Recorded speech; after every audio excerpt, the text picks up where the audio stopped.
Now, it would be foolish of me to ignore certain geopolitical realities that also enter into how many times stories are Googled, viewed, and shared online. But make no mistake, internet traffic is driven by exposure. The media that cover these kinds of stories give or don't give exposure. They're driven in so many instances by their own institutionalized biases. And until that changes, and don't hold your collective breath, we will see more one-sided, lopsided, misguided search numbers on Google and elsewhere, like the 7-1 Notre Dame to Sri Lanka results. And the translation of those numbers, what people should be learning about and caring about, isn't always what they are learning about and caring about. Sri Lanka and the world reeling after the unprecedented attacks on the Christian community there and on hotels, 7 suicide bombers. Sri Lankan TV showing this surveillance video tonight, a man with a heavy backpack there, walking along a crowd of churchgoers seen on a church camera. It fills us with shock and surprise. We didn't expect this kind of violence in Sri Lanka at this time at all. Then on Easter morning, one after another, the suicide bombs went off. This dashcam video captures the first explosion at St. Anthony's Catholic Church. And I think what I really would like to emphasize is that it really shows a new pattern. I mean, it's really not following the legacies of religious violence in the past that we have seen in Sri Lanka. And it doesn't really make sense for one religious minority to attack another religious minority. And also, this reflects the global trend against Christian minorities in several countries. And particularly, I think they have chosen a very important day for Christians, which is the Easter, where Christians observe the coming back to life of Jesus Christ, which is very important to Christian faith. And so it's a very symbolic attack on the center and central message of Christianity. At another church, St. Sebastian's, about 20 miles outside the city, an explosion destroyed the roof. But the coordinated bloodbath on Easter Sunday is unprecedented. Hundreds of men, women, and children killed. The clock now frozen in time.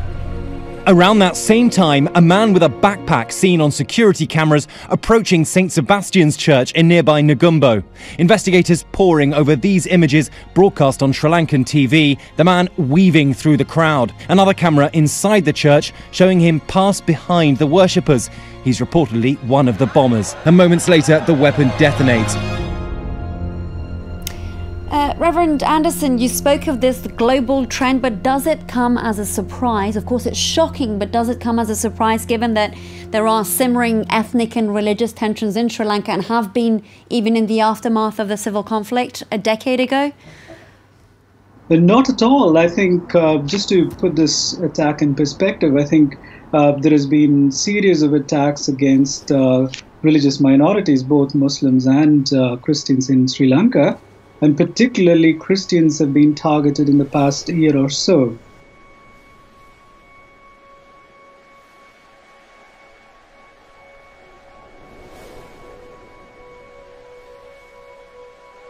But the attack's far from over. In the next 15 minutes, suicide terrorists strike 3 hotels popular with Western tourists. One killer even waiting in line at an Easter brunch buffet before detonating his explosive. On the other side of the country, another church becomes a target. Later in the day, another hotel. Then, this afternoon, 2 more bombings, including one at the Tropical Inn. 9 blasts in all. How will Sri Lanka react now? And more broadly, why the alarming rise of religious intolerance throughout the region? At least 290 people were murdered, hundreds more were wounded. Sri Lankan authorities say the attackers were affiliated with a local terror group. The attackers were radical Muslims. Their motives were religious. Their targets were Christians. None of that is speculation. It's true. And maybe because it is so true and so obviously true, nobody in authority wanted to say it out loud. So instead, they went to great lengths to avoid clear language. Quote, the attacks on tourists and Easter worshippers in Sri Lanka are an attack on humanity, tweeted Barack Obama. Hillary Clinton used the same awkward phrase. I'm praying for everyone affected by today's horrific attack on Easter worshippers and travelers in Sri Lanka, she wrote. Easter worshippers. Why not just say Christians? Nobody worships Easter. There's a reason, of course. Euphemisms are never accidental. Our leaders believe Christians are the problem. They're the dangerous ones. One could perhaps expect that people would attack symbols of the state or symbols that were connected to Buddhism. And by that saying that, well, we feel oppressed by a singular dominated state. But by attacking these Christian spots and these cosmopolitan hotels, because these hotels are really global spaces in a way, you really communicate to a international community, and you draw their attention to Sri Lanka in ways in which that if you had attacked a ministry or a government minister or a Buddhist symbol, is that to infer? Is that to infer, Iselin, that this could be orchestrated from abroad? That, of course, was last Sunday. Now, we discussed the fact that by watching the mainstream media coverage of the horror, you may not have gotten the full scope of what happened and who did the attacks, who were the victims in the attacks. In fact, they'd been described as people worshiping Easter. Well, of course, they were Christians, as we said yesterday, and today ISIS claimed responsibility for the radical Islamist attacks, and that's what they were. Now, the media has begrudgingly acknowledged that fact today. The president of Sri Lanka asked his defense secretary and national police chief to step down today. They're accused of failing to act on intelligence reports before a wave of attacks. New security camera video shows two bombers in the Shangri-La hotel elevator. They get out, and moments later, the blast. One of them was Moulavi Zahran, in the middle in these images released by ISIS. Just tonight, the Washington Post ran a story with this headline, quote, Sri Lanka church bombings stoke far-right anger in West. As if you'd have to be some kind of Nazi to be upset about church bombings. That's what they seem to think. That's why our leaders consistently ignore the persecution of Christians around the world. When U.S. policy contributes to that persecution, and it does, they say nothing about it. For example, less than 20 years after we overthrew Saddam Hussein, 3/4 of Iraq's once thriving Christian population is gone. They've either been murdered by Islamic extremists, ISIS in some cases, or they've been driven out of the country as refugees. In Syria, Christians lived for generations under the protection of the Assad family. You're not allowed to say that anymore or even know it, but it doesn't make it any less true. It is true. And you can talk to the hundreds of thousands of Christians who fled the country since the U.S. began supporting the overthrow of Bashar al-Assad if you want to know details. But no one in the American media ever asks their opinion. Nobody cares. Nor do we care that so many of our allies in the Middle East, countries that receive billions in U.S. tax dollars every year, repress Christianity. But in today's world, one way that we measure public reaction to a news story is by looking at how many Google searches it receives. It's kind of sad, but it's true. Now, would it shock you to know that searches for the attacks in Sri Lanka were outnumbered by searchers for the fire at Paris's Notre Dame Cathedral by 7 to 1? Now, keep in mind, nobody died in that fire, and no one was even allowed by the media to speculate on a cause for the blaze. Only the party line was repeated over and over again. It was an accident. So, absent of any victims of a certain religion, and absent any group being held responsible for the fire, it was the perfect story for wall-to-wall, nonstop mainstream media coverage. Here in France, the cultural significance of Notre Dame, more so than the religious, is on many people's minds. In the days after flames devoured the roof of Notre Dame Cathedral, leaving a hole where its spire once stood, firefighters raced to cool down the walls so they wouldn't also crumble. With these scenes resonating beyond France's borders, people around the world have pledged more than $1 billion to rebuild Notre Dame. We don't know if it's enough or not. Really? You can say it's crazy to have €1 billion, but we don't know. We don't know, maybe it will cost 2 or 3 billion. France is crying, and the world is crying with us.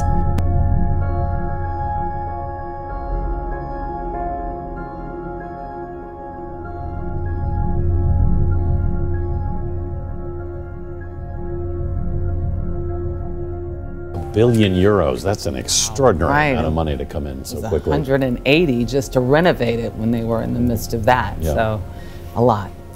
Now, don't get me wrong, I have tremendous respect and admiration for the history, the architectural magnificence, and most of all, the religious significance of Notre Dame's cathedral. The fire was a tragic blow to the church, to Paris, and to the world. But if it was an accident, as we've been told, how does it compare to the Sri Lanka attacks? How does it justify 7 times the Google searches? In my view, it simply doesn't. Now, make no mistake, these searches are driven by media coverage, and media coverage is driven by media bias. How many of you know that just days after the attacks in New Zealand in the mosques, scores of people were killed in the Christian village of Mishika in Nigeria by Boko Haram? Or that on February 25th, 50 were killed and 140 homes were burned in a predominantly Christian village by Fulani, the terrorists in central Nigeria? How many Google searches do you think those stories have racked up? Probably not enough to even notice, because the media elected not to tell you about those attacks.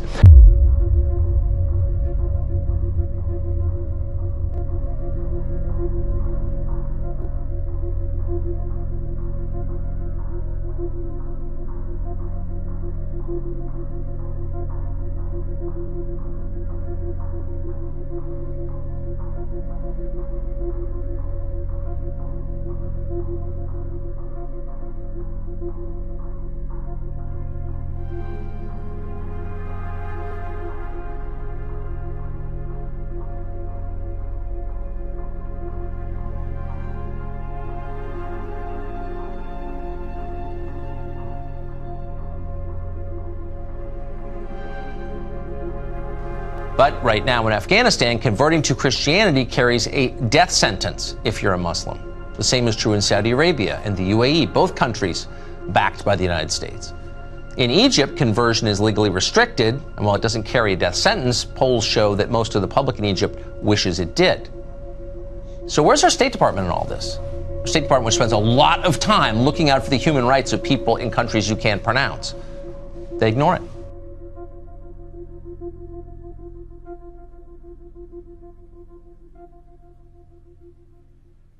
But let me ask you, when a mosque is attacked, at least this is the way I perceive it as a watcher of news, and I have my own biases, but when a mosque is attacked and people are killed, there's outrage, as well there should be. And the media, as we saw with the New Zealand attacks, you know, they looked at what happened and then they went in depth on the issue of white nationalism and tried to, some of them tie it to Donald Trump. But when Christians are slaughtered and churches are attacked, as they are so often throughout the world, the media tends to gloss over the who and the why when they report on the attack. Why do you think that is? Why does it seem to be? Why am I perceiving that bias? Are you? Good evening from Look North. Firefighters have spent the warmest Easter Monday on record trying to control a massive moorland fire that broke out last night in Marsden in West Yorkshire.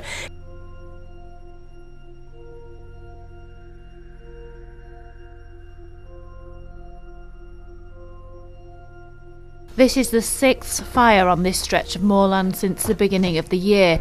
A major fire in February damaged 121 hectares. There have been 4 separate smaller fires since, and now this.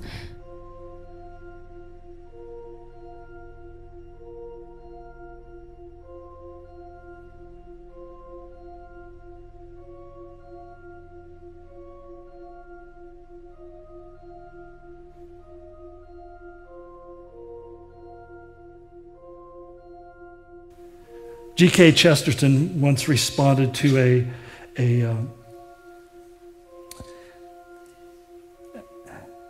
a contest in one of the London papers, which asked its readers to submit their answer to the question, "What's wrong with the world?" His was the most widely published, considered to be the best answer, and also was by far the shortest. He simply wrote, "Dear sirs, me. Me. What's wrong with the world? It's me." Suddenly, everything from that moment has meaning, has purpose, has design. As he said to Jeremiah, I have a plan for you to bring you to good. But then he adds, and take up his cross. Now, to us, that doesn't mean to go down to our favorite jeweler and buy a nice little necklace, silver, gold, or platinum with a cross and stud it with diamonds to show that we're really devout. No, it was, it was the actual cross he was talking about. The crosses that they saw lining the roads. The cross that he himself one day was nailed upon. It was an emblem of death and execution of the worst and most brutal kind. And he says, if you're going to follow me, you have to really be willing to become like those who are carrying their cross.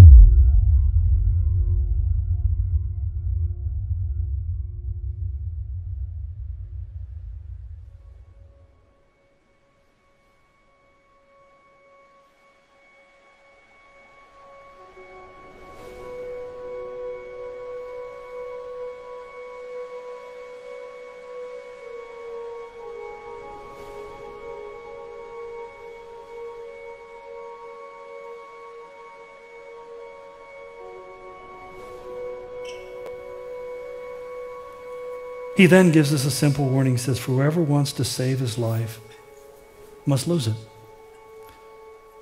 And whoever who loses his life for me will find it. He's not talking about suicide. What he's talking about is giving up on my plan for my life and living in the constant desire to discover what his plan is and what his purpose is and what his will is.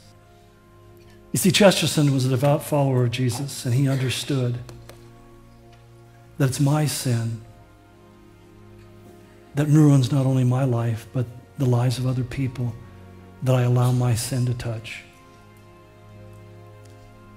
There's no use and no value, no benefit in blaming other people, although we're all pretty good at that. But the truth of the matter is that God says, I sent Christ into the world to die for your sins, and I raised him from the dead on the third day so that you would have hope. That you would know that just as he was raised, you will be raised. That death no longer can exert its terror over your life. But rather you can believe in the one who died and was raised for your sins.